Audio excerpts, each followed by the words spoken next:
Ya,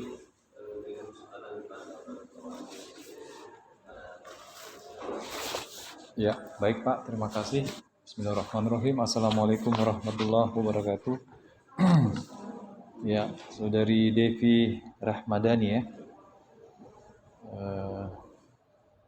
Anda sudah lama menyerahkan skripsi Anda ya. Ya.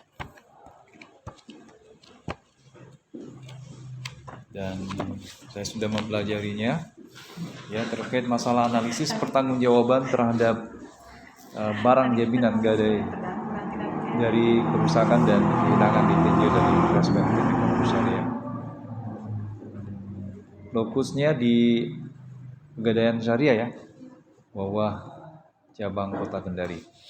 Yang ingin Bapak tanyakan di sini, teori apa yang kamu usung dalam penelitian skripsi kamu ini?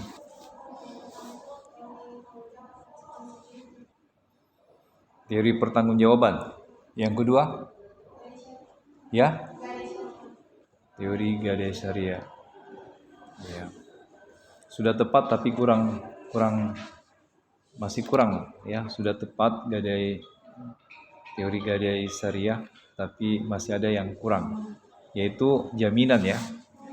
Ya, teori jaminan gadai syariah. Sini kan terhadap barang jaminan ya. Jadi yang kamu stressing ya adalah jaminan gadai syariahnya.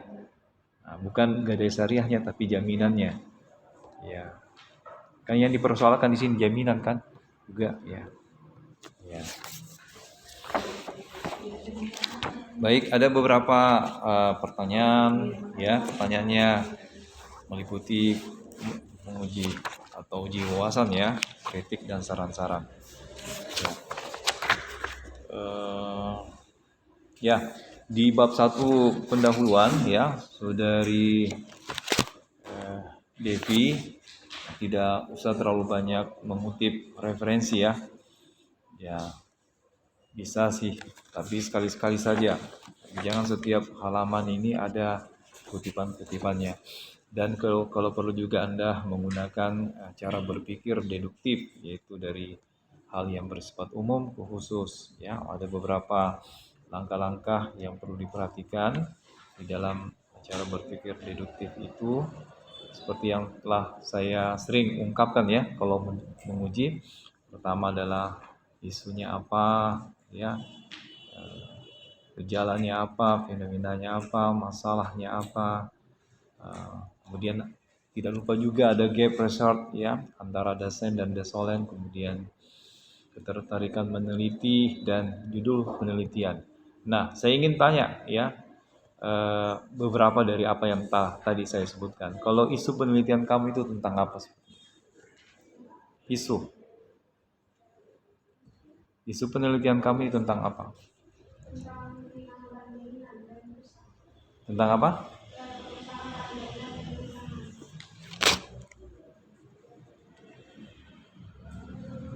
Ya.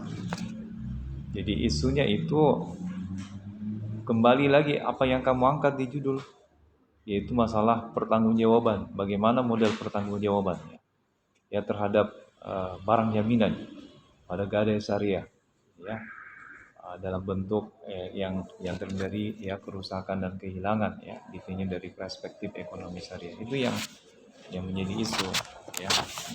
Kemudian kalau saya tanyakan lagi tentang ya sisi selanjutnya, yaitu masalah ya, apa yang menjadi masalah terhadap pertanggungjawaban dan juga terhadap jaminan gadai syariahnya ini ya.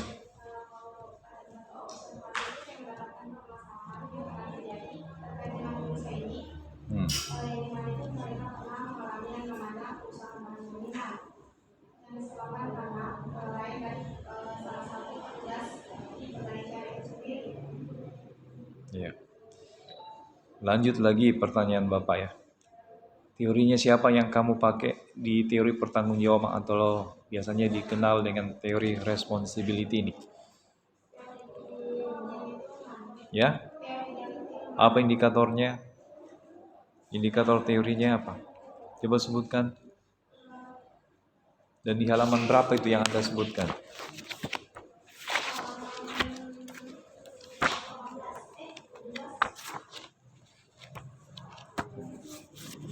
Halaman 17.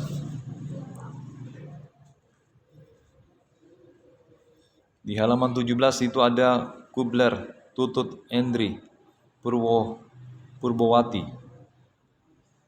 Ada Danny Tillman di paragraf ke 4. Ya. Tetapi yang masih menjadi kurang ya di pembahasan di singgungan teori kamu ini, itu masih sebagian besar teori kamu belum ada indikator teorinya. Ya, hanya seputar nama ahlinya, kemudian tahun dia mengeluarkan pernyataan dan definisi teori. Kalau indikatornya saya lihat di sini masih kosong semua. Ya, sebagian besar ya, baik yang diungkapkan oleh Elizabeth, Tillman, kemudian masuk ke Fitri, Vianney, Yaomi, kemudian Ulin Nuha dan lain sebagainya. Ya. Nah, kalau menurut Fitri ini saya lihat ada beberapa indikator yang kamu tampilkan di halaman 19. Kenapa bukan ini teorinya yang kamu pakai? Dibandingkan dengan dengan Danny Tillman, ya, itu tidak ada. Malah tidak ada dia punya indikator. Sedangkan menurut Fitri ini ada tahun 2012 halaman 43 di referensi aslinya. Nah, pertama itu kemampuan melaksanakan tugas sesuai dengan prosedur, kemampuan melaksanakan tugas individu dengan baik dan seterusnya. Saya nilai ini lebih bagus ini ya indikator teorinya tentang teori pertanggungjawaban. Ya, ketimbang tadi Diane Tillman. Kemudian juga tentang teori jaminan ya. Jadi, teori jaminan lokusnya itu ya atau fokusnya itu bisa gadai ya, bisa berupa aktiva tetap ya, aktiva lancar, tergantung ya. Jadi Anda menggunakan teori jaminan pembiayaan bisa juga. Nah, itu teorinya siapa yang kamu pakai? Ya, teori teori jaminan gadai atau jaminan pembiayaan bisa juga. Tapi kalau misalnya ada ya teori jaminan gadai tidak didapat ya. Berarti Anda masih harus membuka ini jurnal-jurnal ya ekonomi syariah. Ya kan banyak itu jurnal-jurnal ekonomi syariah yang banyak mengangkat tentang gadai syariah ya. Dan tentu secara langsung dan tidak langsung juga menyinggung tentang jaminannya. Ya, seperti itu. Dan ini belum terlalu maksimal di teori kamu. Memang saya selalu kritik masalah teori ya. Ya, karena saya sudah menganggap ya paham betul dengan teori dan indikatornya. Ya, saya selalu menyoroti itu karena memang itulah yang menjadi alat untuk kita bisa memahami, menggunakan teori, mendalami ya, sehingga teori tersebut endingnya kemana ya. Ini kan dalam rangka menjawab permasalahannya yang kamu angkat. Oke. Jadi itu dibenahi ya. Kalau penelitian relevannya sudah bagus karena saya lihat sudah lebih dari 10 penelitian relevan. Hanya yang masih kurang di sini ya, persamaan dan perbedaannya Anda gabungkan. Bahkan lebih banyak persamaannya daripada perbedaannya. Jadi buatkan satu poin persamaan dan perbedaan. Setelah itu novelty element atau unsur kebaruan, ya, unsur kebaruan dari penelitian Anda ini. Nah, di sini saya lihat belum ada. Kemudian juga sebetulnya tidak menafikan penelitian ya kualitatif, juga menggunakan grand theory ya. Ya, juga menggunakan grand theory. Artinya ya, teori-teori pertanggungjawaban atau responsibility teori, dan juga teori jaminan apa ini? Jaminan gadai. Itu bisa Anda pilih dari 5 teori atau 6 teori yang homogen, kemudian Anda keluarkan satu untuk mewakili teori pertanggungjawaban, begitupun juga dengan teori jaminan gadai. Ya. Nah, itulah nanti yang akan berbicara di bab 4. Ya, Anda gunakan indikatornya. Ya, jadi Anda juga menyusun bab 4 itu ya, di samping sejarah atau histori dari lokus penelitian Anda, juga Anda membahas ya harus dipedomani oleh indikator teori para ahli ya. Dan di sini saya lihat indikator teori para ahli agak sedikit kurang maksimal ya. Seakan-akan Anda mengabaikan ya indikator teori para ahli ya. Anda menjawab secara secara langsung saja tanpa memperhatikan dari indikator tersebut ya. Sebaliknya ya, yang bagus itu adalah memperhatikan indikator dari para ahli yang Anda masukkan ke grand theory ya, seperti itu.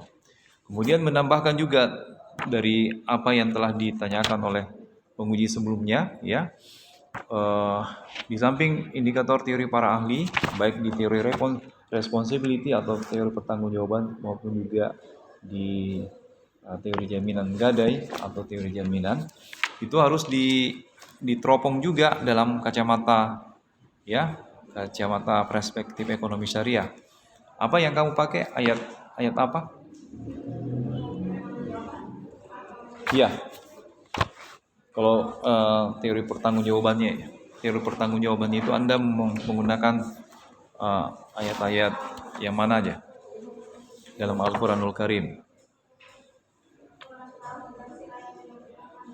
Ada berapa ayat? Satu aja. Tidak ada lagi ayat-ayat yang lain yang menyinggung tentang responsibility atau pertanggungjawaban. Saya yakin masih ada ya. Hanya Anda kurang maksimal untuk mencarinya. Begitu juga hadis ya. Ya, banyak ya hadis yang berbicara tentang pertanggungjawaban. Begitupun juga teori kamu tentang apa? Tentang jaminan itu juga banyak ya, banyak ayat dan hadis yang menyinggung tentang itu. Ini Anda kan ini calon sarjana ekonomi syariah ya, memang harus punya spesifikasi ya dalam meneropong ya teori tersebut ke dalam perspektif ekonomi syariah. Ya, itu bedanya kita dengan konvensional. Ya, walaupun latar belakang pendidikan saya dari konvensional, tapi ya kita kan sudah adjustment ya. Ya, sudah memahami ya bagaimana karya ilmiah yang berbasis syariah, apalagi Anda di Fakultas Ekonomi. Ya. Bukan hanya lempem-lempem saja ya. Tidak ada teropongnya dalam Al-Quran dan hadis. Nah, itu sama saja dengan skripsi umum.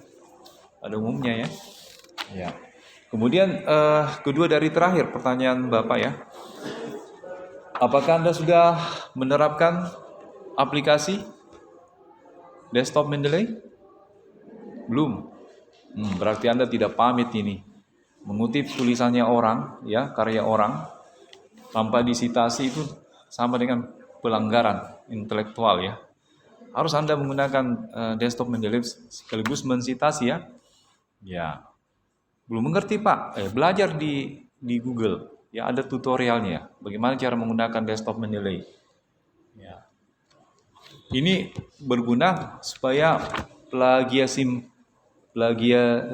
checkernya ya itu di bawah 20, bisa 15, bisa 2, bisa 19 ya persen. Kalau Anda tidak menggunakan ini ya bisa sampai 60% plagiarism checkernya. Ya. Dan yang kedua, nama Anda akan terekam Karena ini kan karya ilmiah toh. Anda mengutip, ya misalnya Devi Ramadhani mengutip salah satu teorinya misalnya siapa ini? Misalnya Evi Lutiana Devi, ya. Dalam karya ya yang berjudul analisis pertanggungjawaban terhadap barang. Jadi Anda terekam nama Anda di sitasi dia, ya. Gitu. Karena setiap peneliti sekarang itu ada Google Scholar-nya. Sudah punya Google Scholar? Enggak. Kamu punya akun di Google Scholar belum ada ya? Kalau dosen-dosen di sini itu sudah pada punya Google Scholar ya. Ya, itu berguna untuk bisa meningkatkan citasinya. Mungkin dari saya itu saja. Saya kembalikan pada Bapak pimpinan Dewan Munakis. Bila taufiq wal hidayah. Wassalamualaikum warahmatullahi wabarakatuh.